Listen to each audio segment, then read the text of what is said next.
अगली शंका है, बंदी छोड़ सतगुरु रामपाल जी भगवान की जय हो। सतसाई भगत जी, दास का प्यार भरा सतसाहिब। भगत जी, दास बाहर में टाइल पत्थर का काम करता है और जिस रूम में रहता है सब जगत वाले हैं। भक्ति बिल्कुल नहीं हो पा रही है क्योंकि हार्ड वर्किंग भी है और शाम को भोजन करने के बाद तुरंत ही नींद आ जाती है। भक्ति बिल्कुल नहीं हो पा रही है। दास सोचता है कि घर आकर छोटा मोटा जीवन यापन के लिए काम धंधा यानी बिजनेस करें, जिससे परमात्मा जी का तीनों टाइम की आरती और परमात्मा की महिमा सुनने को अधिक समय मिले। दास का यही शंका है भगत जी। और अपने घर में मैं अकेला भगत हूं, मेरे माता और पिता भी नहीं है। मैं 6 महीने का था तभी उनका निधन हो गया था। भैया और भाभी हैं जो भक्ति में रोड़ा अटकाते हैं। जब मैं कमाता हूं तब तक तो ठीक है, घर पर आ जाता हूं तो बहुत ज्यादा जो है वो दुखी करते हैं। दास को भगत जी को राय बताइए जो परमात्मा की तन मन धन से सेवा कर सकूं। सतसाई भगत जी, बंदी छोड़ सतगुरु रामपाल जी भगवान की जय हो। सतसाई भगत जी, देखो वैसे तो परमात्मा ने अपने सत्संगों के माध्यम से अब सबकी आंखें खोल दी हैं। परमात्मा के जो सत्संग होते हैं वो हर प्रकार की दवा होती है। ठीक है भाई, जब वो परिस्थिति हमारे सामने प्रकट होती है उस समय हमें गुरु जी को सत्संग याद आते हैं, वरना हमारे कानों के ऊपर से निकल जाते हैं। तो परमात्मा के जो सत्संग वो हर प्रकार के रोग की दवा है। अब ये बात अलग है कि हमें वो रोग है या नहीं है, लेकिन जब हमें वो रोग हो जाता है, जब वो परिस्थिति हमारे सामने प्रकट हो जाती है, तो हमें परमात्मा का वो ज्ञान भी याद आने लग जाता है कि गुरुजी ने एक बार ऐसा कहा था। तो इसी प्रकार भगत जी, परमात्मा ने अपने सत्संग में बताया कि हमारा जो साथी है, असली जो साथी है, वो केवल ये गुरु है, भगवान है, सतगुरु रामपाल जी है। केवल वही हमारा असली जो है मतलब साथी है, यहां भी और यहां से शरीर छूटने के बाद भी। रामपाल मेरा हरदम साथी, गुरु रामपाल मेरा हरदम साथी, रह शब्द रूप में साथ। तो परमात्मा हमारा असली साथी है। बाकी परमात्मा ने बताया कि मतलब के बिना कोई नहीं प्यारा, स्वार्थ के बिना कोई नहीं प्यारा। भाई जब तक बैल चले हड़िए में तब तक डाले चारा, जब तक बैल तब तक डाले चारा।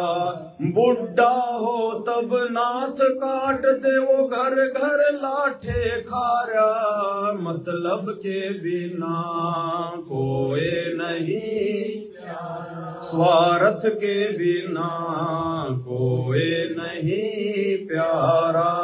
भाई बुढ़ा हो जब पड़े खाट में सुने वचन खारे, बुढ़ा हो तब पड़े खाट में सुने वचन खारे। कुत्ते तावण का सुख को न्याय छाती फूकण हारे, मतलब के बिना कोई नहीं प्यारा, स्वार्थ के बिना कोई नहीं प्यारा। तो भाई यहाँ खाली आपके भाई और भाभी को दोष नहीं है, यहाँ तो माता पिता भी इस काललोक में बिना स्वार्थ के बच्चे पैदा नहीं करते। माता पिता भी अगर बच्चे पैदा करते हैं तो बुढ़ापे के सहारे के लिए करते हैं। भाई ये स्वार्थियों का लोक है, यहाँ निस्वार्थ भाव से कोई काम नहीं कर सकता। निस्वार्थ भाव से यदि कोई परमार्थ के लिए सेवा यदि कोई कर सकता है तो केवल वो परमपिता परमात्मा सतगुरु रामपाल जी भगवान या उनके ज्ञान को समझने के बाद में उनके भगत है, और कोई भी निस्वार्थ भाव से सेवा यहाँ पे नहीं कर सकता। तो दोष अकेला आपके जुमल की भैया भाभी को नहीं है, इस 21 ब्रह्मांड का यही रोड़ा है। तो भाई सबसे अच्छी बात है आप जी अपने घर रह के अपना काम करो। देखो वहां की समस्या इतनी समस्या नहीं है। आपके कमरे में मान लीजिए आपके साथ में 2 लोग और रहते हैं, 3 लोग और रहते हैं, तो कोई दिक्कत नहीं भगत जी। 24 घंटे तो आपके साथ में रहेंगे नहीं हो, आप अपना काम भी करने जाओगे, रात को वो भी सोएंगे, आप भी सोओगे, कोई दिक्कत नहीं है। आप अपना अलग जो है बल्कि आपका जो है वो होगा सिस्टम, उनका सिस्टम अपना जो है अलग होगा, कोई दिक्कत नहीं है। आप अपने गुरु जी को आप 3 समय की अपनी आरती करो। आरती आप अपने कमरे में कर सकते हो, बाहर घूमते घूमते भी आप कर सकते हो, अपने काम पे कर सकते हो, आते जाते आप कर सकते हो। मंत्र परमात्मा ने ऐसे दे रखे हैं, कहीं बैठ के करने की जरूरत नहीं है। समय है तो बैठ के कर लो, नहीं तो खाते पीते उठते बैठते कर लो।